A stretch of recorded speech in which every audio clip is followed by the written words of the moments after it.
this is Kerry from Drunk on Wanderlust and welcome to my special Halloween wild camp episode. Now, have you ever had a wild camp where literally everything went so horribly wrong you think this can't be down to mere coincidence?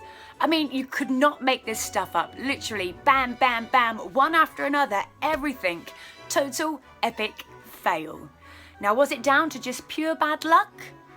Or were there more sinister forces at hand, warning us away? We'll keep watching until the end to find out how our plan for a simple wild camp on Halloween night turned into the most disastrous wild camp attempt ever.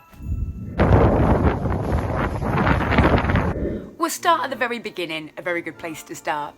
Now, we had planned for a while with some friends to do a Halloween wild camp up on Pendle Hill in Lancashire. Now, this hill was infamous as the home of the Pendle witches who were tried and executed in 1612. So we were very excited to learn a bit more about the history and find out a bit more about the place. Now, a few days before this, Johnny had gone up to Pendle Hill to bury us some alcohol. He was going to bury us a bottle of gin and some beers, so we didn't have to carry it all up on the day because we would already have our big bags with all our camping gear in it. Good idea, wise choice, but the weather up there was horrific. We'll show you a quick clip that he sent us. Sorry about the bad language. Right guys, Operation Stash has been a fucking bastard. It's blowing an absolute fucking gale. Visibility is shit. Even forest is difficult. Now, the weather report said it was supposed to calm down a bit by Halloween, so we buried it anyway. We arrived into Hebden Bridge around midday on Halloween, and the sun was shining, the weather was beautiful. Well, as beautiful as it could be in October.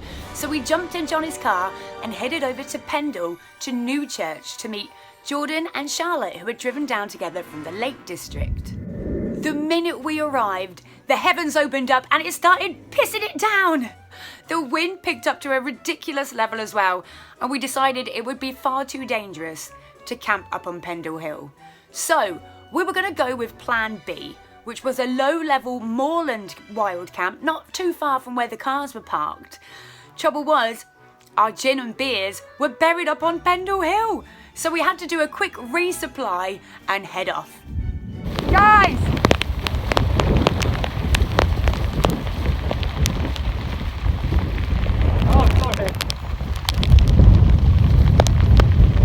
We arrived at the location, but even there, the wind was just too strong. The ground was boggy, we were soaked straight through. We couldn't camp there. We needed a plan C. Johnny suggested some woodland that he'd camped in quite a few times before. Now, by this point, we were soaking wet, we were cold, we happily agreed. We got back to the cars and drove to the new location.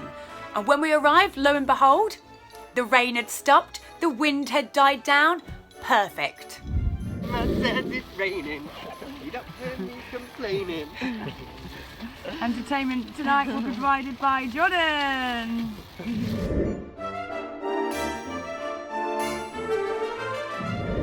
We set up camp in the most ideal patch of woodland. Nice flat ground, perfect for 3 tents and a tarp to sit under together. This was great.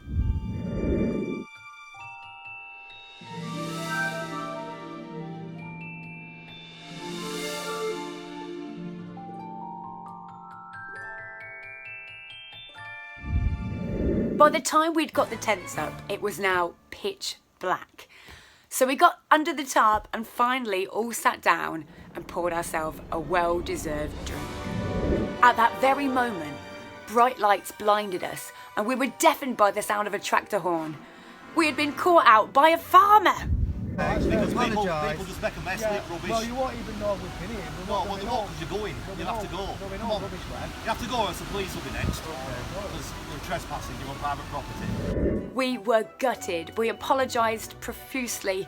We offered to pay him to let us stay the night and tried to assure him that we followed the leave no trace rule, but still, to no avail. He was having none of it.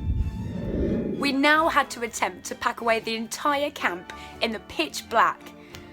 And to top it all off, it started raining again.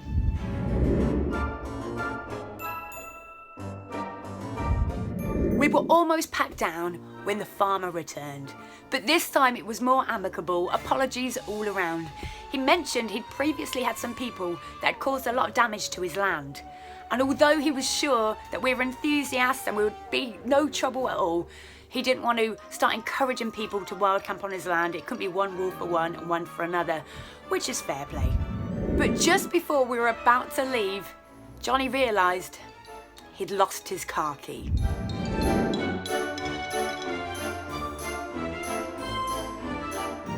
So we got our torches and we headed back into the woods to try and find this bloody car key. But there was no chance. It was pitch black, it was raining, we couldn't see a thing. We didn't know what to do. We came up with a plan.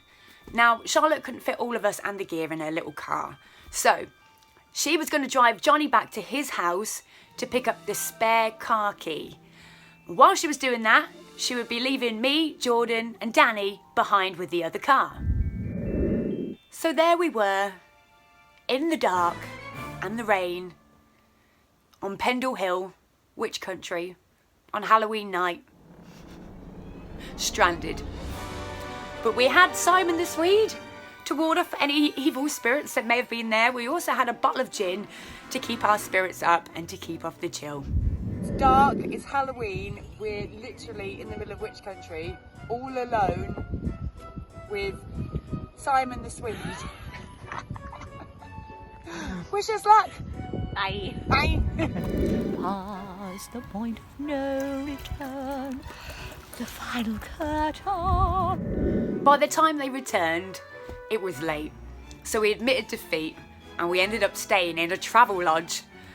But during the night, a big storm came in, so, you know, with the rain pelting down at the windows, we were actually quite relieved to be tucked up in our warm hotel beds. We survived Halloween! Spooky thing was, first thing in the morning, we woke up to a text from Johnny. He'd walked upstairs and found his car key on his bed. Now, how had it got there? He was spooked, we were spooked. Very unusual. How had it gotten there? Now, was all of this some strange coincidence? Or had someone or something been warning us not to wild camp on Halloween night in a witch country? Well, there you go. Thank you so much for watching. Just a reminder that next week I'm going to be doing a question and answer video with wine, of course. So this is the last chance. If anybody's got any questions they want to send in, write it in the comments below and I'll answer them on next week's video. Now, your questions can be about myself, the channel, Drunk on Wanderlust, hiking, wild camping, or any of the other things that you see on this channel.